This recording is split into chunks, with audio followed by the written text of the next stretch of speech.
Hey, what's up? Andrew Kramer here, videocopilot.net. You know the routine.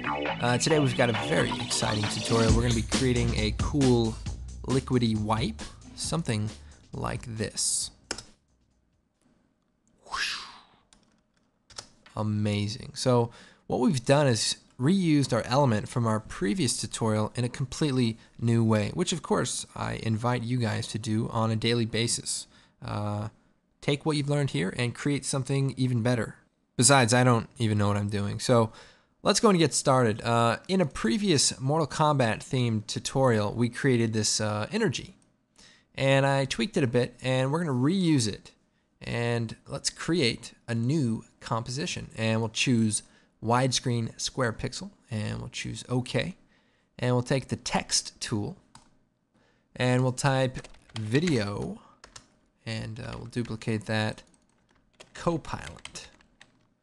Now, we do have a very cool basic training tutorial series on the site, so if I'm going a little too fast, I do apologize, but I have a couple of things I have to take care of later. More specifically, this roast beef sandwich I have to eat. So let's just move things along. Here is our title. We'll go and pre-compose that. Bam. And we'll call this title. Okay. And, you know, we're going quick here. Okay, I spelled it correctly. That's good.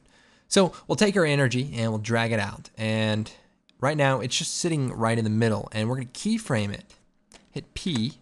And we're going to keyframe the position from the right side of the screen to the left side of the screen. And we'll set the transfer mode to screen.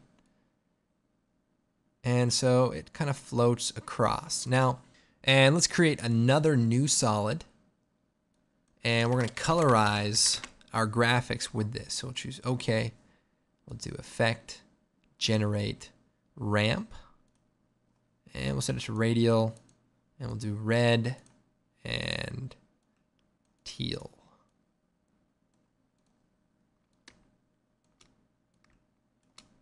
And we'll set the transfer mode to color. So there it is. And we'll also add a black solid to the background.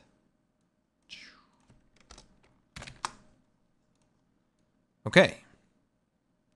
Now we'll go to our colorize layer and we'll make a few adjustments here. We want to fill in, and we'll add a tint effect to lower the saturation. So bring that down just a bit.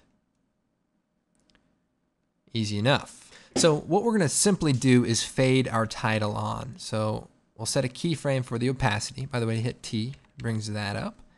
And we'll set it from 0 to 100. So it sort of just fades on during this transition. Now, kind of slow down here as we get into some of the more tricky parts.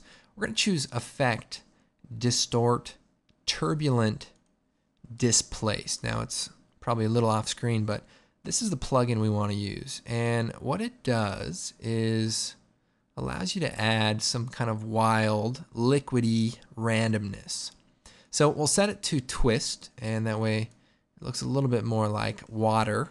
And we're going to go ahead and keyframe the evolution, or better yet, we'll add an expression. So Alt, click on the stopwatch, and type time times 500. So that takes the current time and multiplies it by 500. And so if you look here, we're sort of just rotating. Now, what we want to do is keyframe the amount. So we'll unsolo and bring that down, hit U. And what we basically want to do is make it stop, evolving after it's done. So we'll turn the amount down to 0. So that way it kind of is wild and it comes to a nice stop. F9. And that should create a nice curve. I just went into the graph editor and made sure that this is nice and smooth. Okay. Now we also are going to add a slight glow to our title. So we'll choose Effect, Stylize, Glow. We'll turn that up just a bit. And finally, we might want to add a blur, fast blur. And we'll turn it up, keyframe it, move forward a little bit, and we'll turn it down to 0.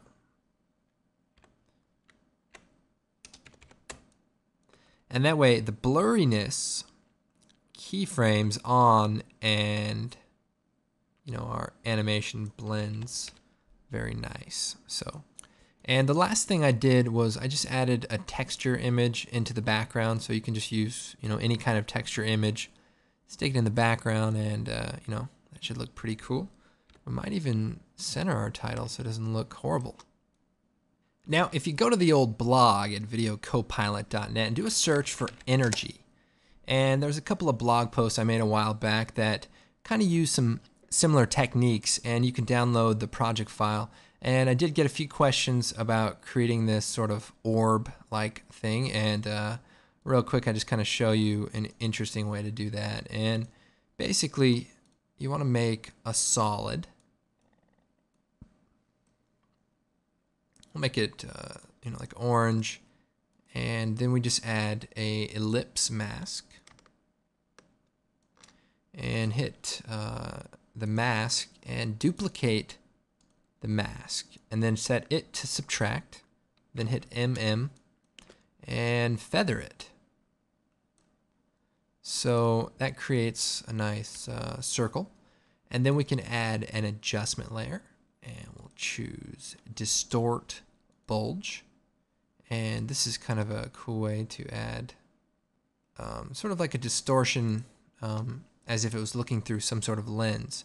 Now, speaking of lens, there's actually one called Lens. And this one actually creates a more interesting looking effect that has, more of that realistic tone to it, as, the edges kind of bend a little bit more. So you might play around with this. Now, the better way to use this would be to pre-compose your material. For example, I can take all the stuff we did earlier from the colorize down to the background, duplicate it, move it up to the top here, and then pre-compose all of it, except for that adjustment layer.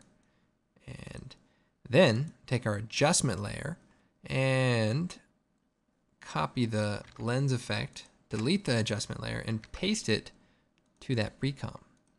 And that way the same footage will be in the background, and we can sort of, I don't know, this is improv design here, but maybe just fade it off as, this makes obviously no sense at all. So do me a favor and don't copy this. Don't even talk about it. I just wanted to, give you some ideas on how you could create that, because a couple of people were asking me, they're poking me with a stick and trying to get answers. And I hate being poked with sticks.